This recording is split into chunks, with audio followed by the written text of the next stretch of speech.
পরাজিত শক্তি বাধা অতিক্রম করেই সুষ্ঠু নির্বাচনের লক্ষ্যে এগিয়ে যেতে হবে জানিয়েছেন তথ্য ও জলবায়ু পরিবর্তন বিষয়ক উপদেষ্টা সৈয়দ রিজওয়ান হাসান।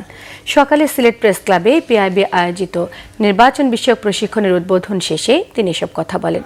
রিজওয়ান হাসান জানান, ভোটের সময় বিভিন্ন জায়গাতে কিছুটা রাজনৈতিক উত্তেজনা থাকতে পারে, তা প্রশমনে সরকার কাজ শুরু করে দিয়েছে।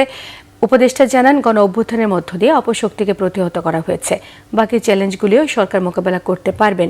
অনুষ্ঠানে উপস্থিত ছিলেন পিআইবির মহাপরিচালক ফারুক ওয়াসিফ। একটা স্বৈরাচারী শাসন ব্যবস্থা যখন থাকে তখন সকল ব্যবস্থাতেই তার লোকজন ঢুকে পড়ে, মনস্তত্ত্ব ওরকম হয়ে যায়। সেটার বিপরীতে দাঁড়িয়ে আমরা এই নির্বাচনটা আয়োজন করছি একটা গণ অভ্যুত্থানের শক্তির উপর দাঁড়িয়ে। সেখানে পরাজিত শক্তি কিছু বাধার সৃষ্টি করতে পারে, সে বাধাগুলো আমাদেরকে মোকাবেলা করতে হবে। আমার তো মনে হয় পরাজিত শক্তির